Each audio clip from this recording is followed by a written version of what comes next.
Hi students, welcome back to my channel MD happy.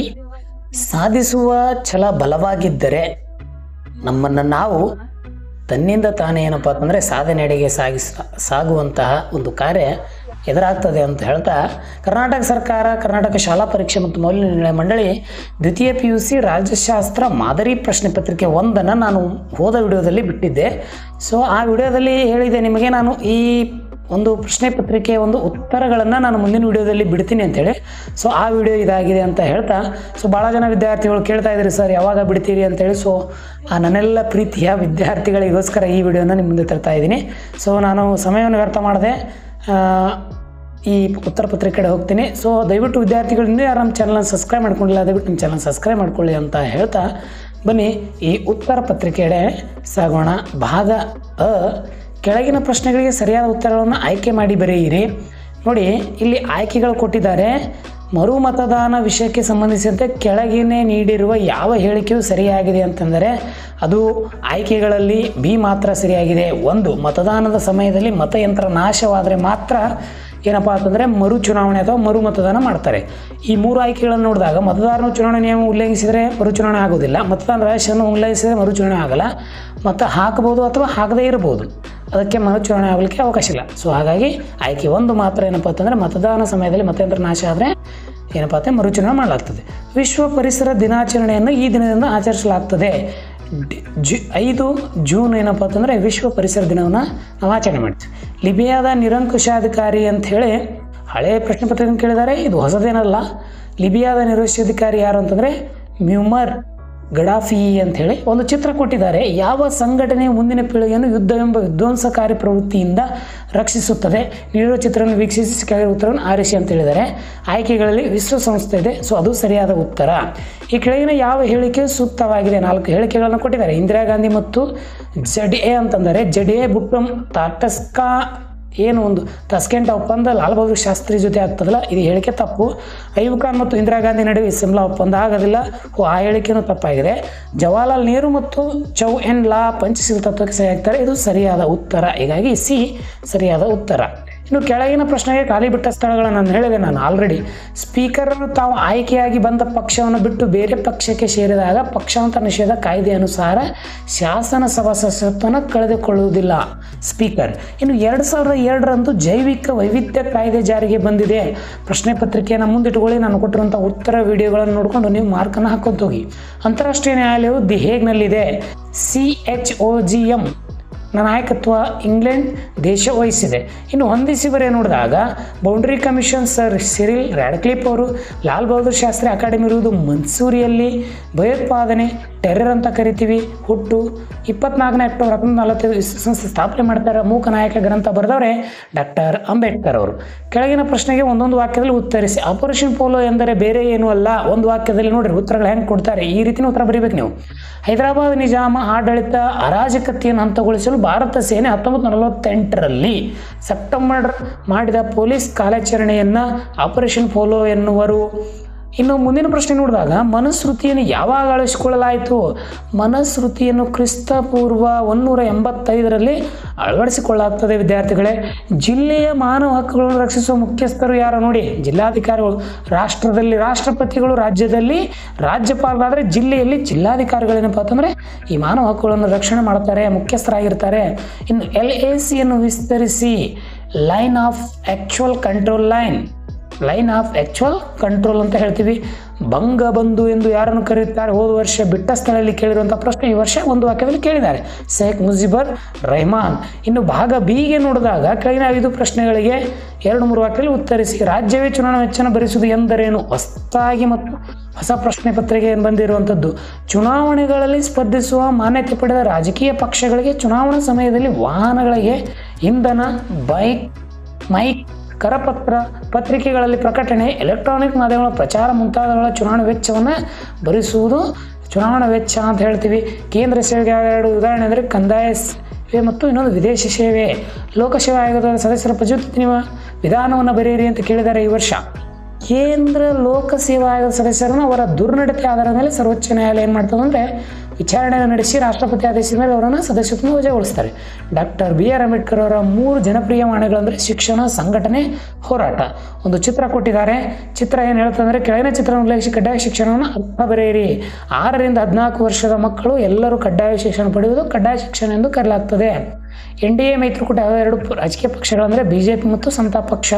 ಅಂತಾರಾಷ್ಟ್ರೀಯ ಸಂಬಂಧವನ್ನು ವ್ಯಾಖ್ಯಾನಿಸಿ. Palmer ಮತ್ತು ಪರೀಕ್ಷೆಗಳ ಪ್ರಕಾರ ಅಂತಾರಾಷ್ಟ್ರೀಯ ಸಂಬಂಧಗಳ ಅಧ್ಯಯನ ಎಂಬುದು ಸಮಸ್ಯೆಯನ್ನು ಸುಧಾರಿಸಬಲ್ಲ ಒಂದು ವಿಜ್ಞಾನವಲ್ಲ, ಇದೊಂದು ಉತ್ತಮವಾದ ಸಮಸ್ಯೆಗಳ ಪರಿಹಾರ ಹುಡುಕಬಲ್ಲ ಉದ್ದೇಶ ಮತ್ತು ಕ್ರಮಬದ್ಧ ಸಿದ್ಧಾಂತವಾಗಿದೆ. ನಾನು ಹೇಳಿದೆ ನಿಮಗೆ 2 ವಾಕ್ಯ ಅಂತ ಬಂದಾಗ ಸರಿಯಾದ ರೀತಿಯಲ್ಲಿ ನೀವು ಉತ್ತರಗಳನ್ನು ಬರೆದಾಗ ಮಾತ್ರ ನಿಮಗೆ ಅಂಕ ಸಿಗ್ತದೆ. ಏನೂ ಯಾವುದಕ್ಕೂ ಸಂಬಂಧ ಇಲ್ಲ ಉತ್ತರಗಳನ್ನು ಬರೆಯೋಕ್ಕೆ ಹೋಗ್ಬಿಡಿ ದಯವಿಟ್ಟು. ಪೆರಿಸ್ಟೋಯಿಕ್ ಮತ್ತು ಗ್ಲಾಸ್ನಾಸ್ಟ್ ಅಂತಂದರೆ, ಪೆರಿಸ್ಟೋಯಿಕ್ ಎಂದರೆ ಪುನರ್ರಚನೆ, ಗ್ಲಾಸ್ನಾಸ್ಟ್ ಎಂದರೆ ಮುಕ್ತತೆ ಎಂದರ್ಥ. ಇವು ಆರ್ಥಿಕ ಮತ್ತು ರಾಜಕೀಯ ಸುಧಾರಣೆಗಳಾಗಿವೆ. ಇನ್ನು ಭಾಗ ಸಿ ಅನ್ನು ನೋಡಿದಾಗ ನಾನು ಬಹಳ ಸ್ಪೀಡಾಗಿ ಹೇಳ್ಕೊತಿರ್ತೀನಿ, ವಿದ್ಯಾರ್ಥಿಗಳು ಸ್ಕ್ರೀನ್ಶಾಟ್ ತೊಗೊಳ್ಳಿ. ನೀವು ನಿಮ್ಮ ತಯಾರಿಯಲ್ಲಿ ನೀವು ಮುಂದುವರಿಯಿರಿ. ಕೆಳಗಿನ ಯಾವುದಾದ್ರೂ 6 ಪ್ರಶ್ನೆಗಳಿಗೆ ನೀವೇನಪ್ಪ 15 ವಾಕ್ಯದಲ್ಲಿ 5 ಅಂಕದ ಪ್ರಶ್ನೆ. ಜುನಾಗಢ, ಹೈದರಾಬಾದ್ ಮತ್ತು ಕಾಶ್ಮೀರ ವಿಲಯನಗೊಂಡ ಕುರಿತು ಬರೆಯಿರಿ ಅಂತ ಕೊಟ್ಟಿದ್ದಾರೆ. ಇದು ಬಹಳ ಸಾರಿ ಕೇಳಿರುವಂಥ ಪ್ರಶ್ನೆ, ಇದರ ಮೇಲೆ ಕಂಪಲ್ಸರಿ ಕೇಳ್ತಾರೆ. ಭಾರತ ಸ್ವತಂತ್ರಗೊಂಡಾಗ ಸರ್ದಾರ್ ವಲ್ಲಭಾಯ್ ಪಟೇಲ್ ನೇತೃತ್ವದಲ್ಲಿ ಏನಾಗ್ತದೆ ಅಂದರೆ ದೇಶೀಯ ಸಂಸ್ಥಾನಗಳನ್ನು ಒಗ್ಗೂಡ್ತಾರೆ. ಅದರಾಗ ಜುನಾಗಢ, ಹೈದರಾಬಾದ್, ಕಾಶ್ಮೀರಗಳು ಸೇರಿ ಈ ಒಂದು ಪ್ರತ್ಯೇಕ ಉಳಿದವುದನ್ನು ವಿಲೀನ ಕಾರ್ಯಕ್ರಮದಲ್ಲಿ ಕೈಗೊಳ್ಳಾಗ್ತದೆ. ಜುನಾಗಢ 1947ರಲ್ಲಿ ಭಾರತ ಸ್ವತಂತ್ರಗೊಂಡ ನಂತರ ಅಲ್ಲಿನ ನವಾಬ ಏನು ಮಾಡ್ತಾನೆ ಅಂತಂದರೆ ಪಾಕಿಸ್ತಾನ ಸೇರ್ಪಡೆ ಬಯಸ್ತಾನೆ. ಆದರೆ ಪ್ರಜೆಗಳು ಭಾರತದೊಡನೆ ಸೇರ್ಪಡೆ ಬಯಸಿದಾಗ ನವಾಬನ ವಿರುದ್ಧ ಸಿಡಿದೆದ್ದರು. ಇದರಿಂದ ಭಯಭೀತನಾದ ನವಾಬನು ಪಾಕಿಸ್ತಾನಕ್ಕೆ ಓಡಿಯುವುದನ್ನು ಜುನಾಗಢ ಭಾರತ ಒಕ್ಕೂಟದಲ್ಲಿ ಸೇರಿಸಲಾಯಿತು. ಆದರೆ ಮೊಹಮ್ಮದ್ ಖಾನ್ ರಾಜ್ಯ ಪ್ರಜೆಗಳ ಹೈದರಾಬಾದ್, ಇದೇನು ಹೈದರಾಬಾದ್ ಇದೆಯಲ್ಲ, ದೇಶೀಯ ಸಂಸ್ಥಾನಗಳಲ್ಲಿ ಹೈದರಾಬಾದ್ ಸಂಸ್ಥಾನ ಅತ್ಯಂತ ವಿಶಾಲವಾಗಿತ್ತು. ಈ ಸಂಸ್ಥಾನವನ್ನು ಹೈದರಾಬಾದ್ ನಿಜಾಮನ ಸುತ್ತಲೂ ಆಳಲು ಬಯಸಿದನು. ಆದರೆ ಹೈದರಾಬಾದಿನ ಸ್ವತಂತ್ರ ಸ್ಥಾನವನ್ನು ದೇಶದ ಭದ್ರತೆ ಮಾರಕ್ಕೆಂದು ಭಾರತ ಸರ್ಕಾರ ತಿಳಿದು ಏನು ಮಾಡ್ತಾರೆ ಅಂತಂದರೆ ಈ ಒಂದು ಕಾರ್ಯಾಚರಣೆ ಮಾಡ್ತಾರೆ. ಆಪರೇಷನ್ ಪೋಲೋ ಮುಖಾಂತರ ಈ ಹೈದರಾಬಾದ್ ಪ್ರದೇಶವನ್ನು ವಶಪಡಿಸಿಕೊಡ್ತಾರೆ. ಇನ್ನು ಮುಂದುವರೆದಂತೆ ಇನ್ನೊಂದು ಯಾವುದಪ್ಪ ಅಂತಂದರೆ ಜಮ್ಮು ಮತ್ತು ಕಾಶ್ಮೀರ ವಿಭಾಗ ಬಹಳ ದೊಡ್ಡದು.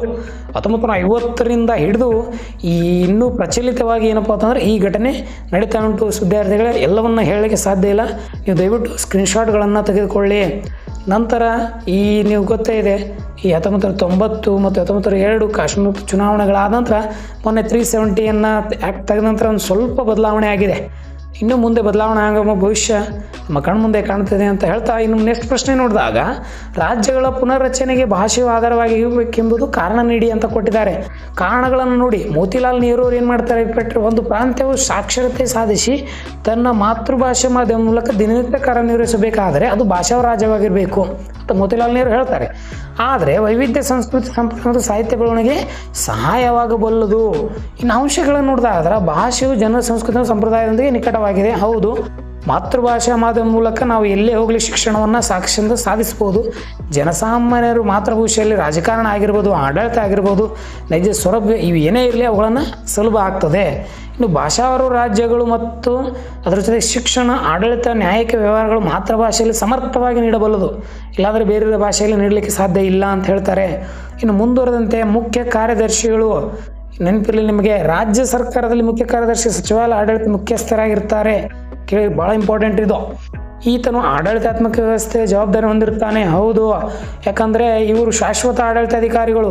ನಾಮಮಾತ್ರ ಏನಪ್ಪ ಅಂತಂದರೆ ಈ ರಾಜಕಾರಣಿಗಳು ನಾಮಮಾತ್ರ ಆಗಿರ್ತಾರೆ. ಸಚಿವಾಲಯದ ಎಲ್ಲ ಇಲಾಖೆಗಳು ಈತನ ಅಧೀನದಲ್ಲಿ ಕಾರ್ಯನಿರ್ವಹಿಸ್ತವೆ. ಇವನ ಕಾರ್ಯಗಳನ್ನು ನೋಡಿದಾಗ ಮುಖ್ಯಮಂತ್ರಿಗೆ ಸಲಹೆಗಾರನಾಗಿರ್ತಾನೆ, ಮೇಲ್ವಿಚಾರಣೆ ಮತ್ತು ನಿಯಂತ್ರಣ ಅಧಿಕಾರ ಹೊಂದಿರ್ತಾನೆ, ಜವಾಬ್ದಾರಿ ಮತ್ತು ಕಾರ್ಯಗಳನ್ನು ಗಮನಿಸ್ತಾನೆ, ಉಪಸಮಿತಿಗಳ ಸದಸ್ಯರಾಗಿರ್ತಾನೆ, ಕೇಂದ್ರ ಇತರ ರಾಜ್ಯಗಳ ನಡುವೆ ಸಂಪರ್ಕ ಸಾಧಿಸುತ್ತಾನೆ, ವಲಯ ಕೌನ್ಸಿಲ್ ಸದಸ್ಯರಾಗಿರ್ತಾನೆ, ಸಚಿವ ಸಿಬ್ಬಂದಿ ಮೇಲೆ ಸಂಪೂರ್ಣ ನಿಯಂತ್ರಣ ಹೊಂದಿರ್ತಾನೆ, ನಾಗರಿಕ ಸೇವೆ ಮುಖ್ಯಸ್ಥನಾಗಿರ್ತಾನೆ, ರಹಸ್ಯವಾದ ಮಾಹಿತಿಗಳನ್ನು ಪಡೆದು ಮುಖ್ಯಮಂತ್ರಿಗೆ ತಲುಪಿಸ್ತಾನೆ. ಸೊ ಇದು ಅವರ ಕಾರ್ಯಗಳಾದರೆ, ಇನ್ನು ಅವೈಜ್ಞಾನಿಕ ಭೂ ಸ್ವಾಧೀನ ಕುರಿತು ಬರೆಯಿರಿ ಅಂತ ಪ್ರಶ್ನೆ ಕೇಳಿದ್ದಾರೆ. 1991ರ ಉದಾರೀಕರಣ, 74 ಖಾಸಗೀಕರಣ ಮತ್ತು ಜಾಗತೀಕರಣದ ಫಲವಾಗಿ ನಗರೀಕರಣ ಕೈಗಾರಿಕೆ ಹೆಸರಲ್ಲಿ ಸರ್ಕಾರ ರೈತರ ಉಳುವ ಭೂಮಿಯನ್ನು ಅವೈಜ್ಞಾನಿಕ ಸ್ವಾಧೀನಪಡಿಸಿದ ಜೊತೆಗೆ ಸೂಕ್ತವಾದ ಪರಿಹಾರ ಕಾಲಕ್ಕೆ ನೀಡದೇ ಇರೋದರಿಂದ ಪರ್ಯಾಯ ವ್ಯವಸ್ಥೆಯನ್ನು ಕಲ್ಪಿಸುವುದರಿಂದ ರೈತರು, ಭೂಹೀನರು, ನಿರುದ್ಯೋಗಿಗಳು ಆಳುತ್ತಿದ್ದಾರೆ. ಇದು ರೈತರ ದಂಗೆಗಳು ಅಂತ ಬರ್ತದೆ ಪಾಠ. ಅಲ್ಲಿ ರೈತರ ಚಳುವಳಿಯಲ್ಲಿ ಅಲ್ಲಿ ಬರುವಂಥದ್ದು. ಪ್ರಮುಖ ಅಂಶಗಳನ್ನು ನೋಡೋದಾದರೆ ನ್ಯಾಯಯುತ ಹೆಚ್ಚಿನ ಪ್ರಮಾಣದ ಪರಿಹಾರ ನೀಡಲ್ಲ, ಪುನರ್ವಸತಿ ಕಲ್ಪಿಸಲ್ಲ, ಭೂ ಒಡೆತನ ಸರ್ಕಾರ ಕಸಿದುಕೊಳ್ಳುವುದು, ರೈತರ ಭೂಮಿಯನ್ನು ಅಂತಿಮ ತೀರ್ಮಾನದ ಕಾಯ್ದೆಗೆ ಸ್ವಾಧೀನಪಡಿಸುವುದು, ಪರಿಶಿಷ್ಟ ಜಾತಿ ಪರಿಶೋಧನೆಗೆ ಸೌಲಭ್ಯಗಳನ್ನು ನೀಡದೇ ಇರುವುದು. ಇನ್ನು ಮುಂದಿನ ಪ್ರಶ್ನೆಗಳನ್ನು ನೋಡಿದಾಗ ರಾಷ್ಟ್ರ ನಿರ್ಮಾಣದ ವಿವಿಧ ಅಗತ್ಯ ಅಂಶಗಳು ಬಹಳ ಇಂಪಾರ್ಟೆಂಟ್ ಇದು.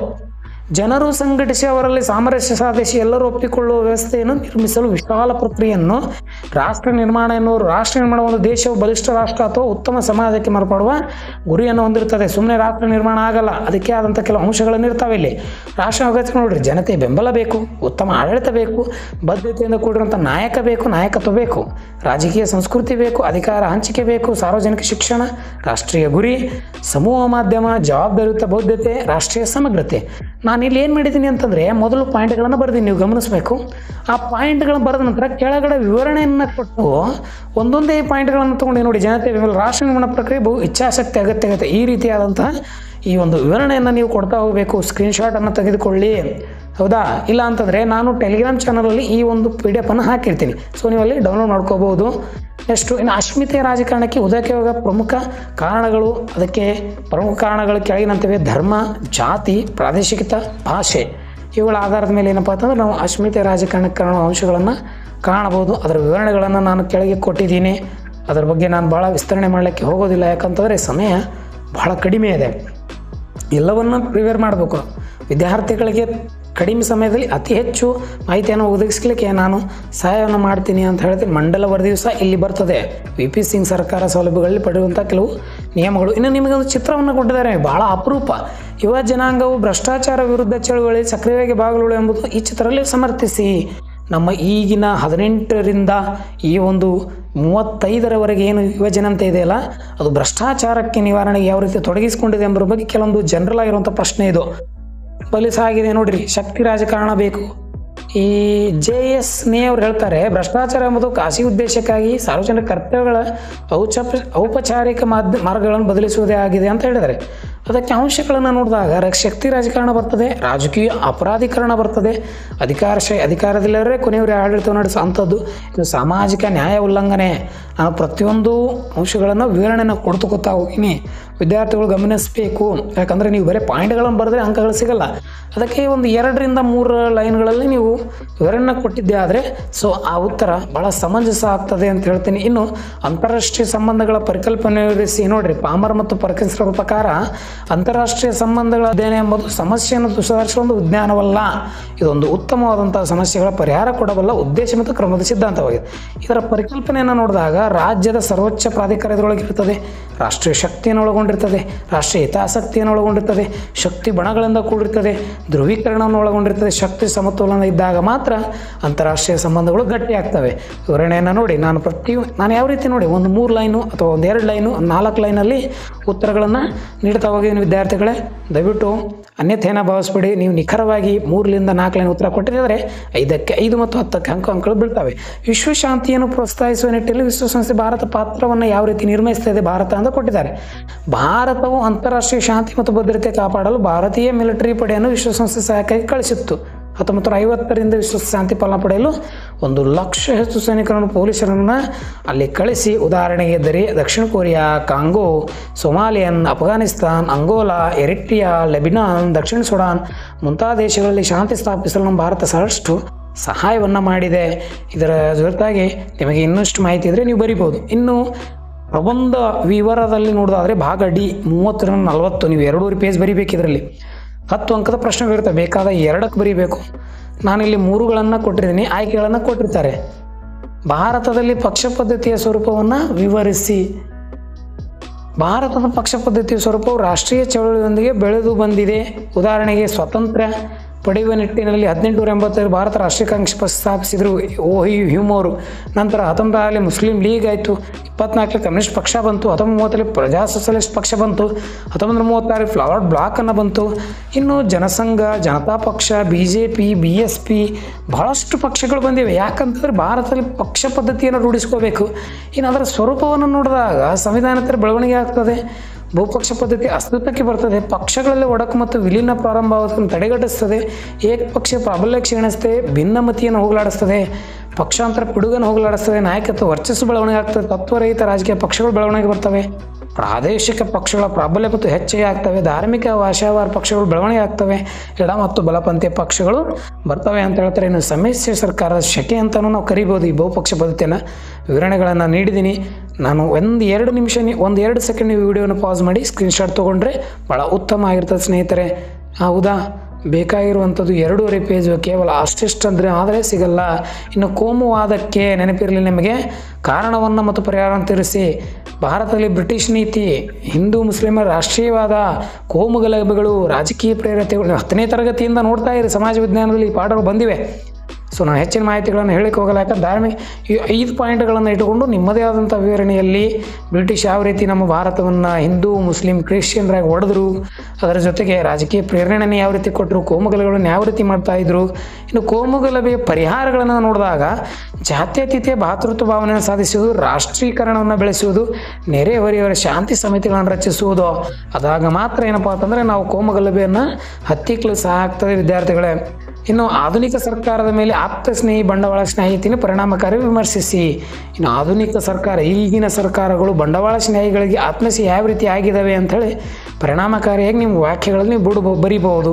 ಯಾವ ರೀತಿ ವ್ಯಾಪಾರ ಮತ್ತು ವಾಣಿಜ್ಯಗಳ ಯಶಸ್ವೀಕರಣಲು ಪ್ರವಾಸೋದ್ಯಮ ಅಥವಾ ವಾಣಿಜ್ಯೋದ್ಯಮಗಳು ಸರ್ಕಾರಿ ಅಧಿಕಾರದ ನಡುವೆ ನಿಕಟ ಸಂಬಂಧಗಳನ್ನು ಆತ್ಮಶಾಹಿ ಅಥವಾ ಬಂಡವಾಳಶಾಹಿ ನೀತಿಯನ್ನು ಇದು ಖಾಸಗಿ ಒಡೆತನವನ್ನು ಅನುಕೂಲಕ್ಕಾಗಿ ಪಡೆಯುವ ಒಂದು ಒಪ್ಪಂದ ಆಗಿದೆ. ಇನ್ನು ಬಂಡವಾಳ ಪ್ರಾಮುಖ್ಯತೆ ನೋಡಿದಾಗ ಅಧಿಕಾರ ವರ್ಗದ ಸಹಾಯ ಬೇಕೇ ಬೇಕು. ಆಪ್ತ ಸ್ನೇಹಿ ಬಂಡವಾಳ ಮತ್ತು ಅದರ ಪ್ರತಿಫಲ ನಮಗೆ ಸಿಗ್ತದೆ. ಆಸ್ತಿಯ ಸಂರಕ್ಷಣೆ ಆಗ್ತದೆ. ಲಾಭಾಂಶದ ಹಣ ಸಂಬಂಧಿಕರಲ್ಲಿ ಹಂಚಿಕೆ ಆಗ್ತದೆ. ಇನ್ನು ಆರ್ಥಿಕ ಶಕ್ತಿ ಕೇಂದ್ರೀಕರಣ ಆಗ್ತದೆ ವಿದ್ಯಾರ್ಥಿಗಳೇ. ಇನ್ನು ನೋಡಿ, 10 ಅಂಕಕ್ಕೆ ಆದರೆ ಭಾಳ ವಿಪರೀತ ಮತ್ತು ಆ ಪಾಯಿಂಟ್ಗಳು ನಿಖರವಾಗಿರಬೇಕು. ಒಂದರ ಕೆಳಗೆ ಒಂದು. ಕೆಲವು ವಿದ್ಯಾರ್ಥಿಗಳು ಏನು ಬರೀತಾರೆ ಅವರಿಗೆ ಗೊತ್ತಿರಲ್ಲ, ಆದರೆ ಅಂಕ ಬಂದಿಲ್ಲ ಸರ್, ನಂಗೆ ಸ್ಕೋರ್ ಆಗಿಲ್ಲ ಅಂತ ಇರ್ತೀರಿ. ಇನ್ನು ಕೊನೆಯ ಪ್ರಶ್ನೆ ನೋಡಿದಾಗ ಭಾರತದ ವಿದೇಶಾಂಗ ನೀತಿಯ ಮೂಲ ತತ್ವಗಳನ್ನು ವಿವರಿಸಿ ಅಂತ ಕೊಟ್ಟಿದ್ದಾರೆ. ಒಂದು ರಾಷ್ಟ್ರ ಇತರ ರಾಷ್ಟ್ರದೊಂದಿಗೆ ಅನುಸರಿಸುವ ನೀತಿಗಳನ್ನು ವಿದೇಶಾಂಗ ನೀತಿ ಅಂತ ಕರಿತೀವಿ ನಾವು. ಈ ಮೂಲ ತತ್ವಗಳನ್ನು ನೋಡಿದಾಗ ಜವಾಹರ್ಲಾಲ್ ನೆಹರು ಅವರು ಜಾರಿಗೆ ತಂದಂಥ ಅಲಿಪ್ತ ನೀತಿ, ನಿಮಗೊಂದು ಅಂಕ ಪ್ರಶ್ನೆ ಕೇಳಿದ್ದಾರೆ.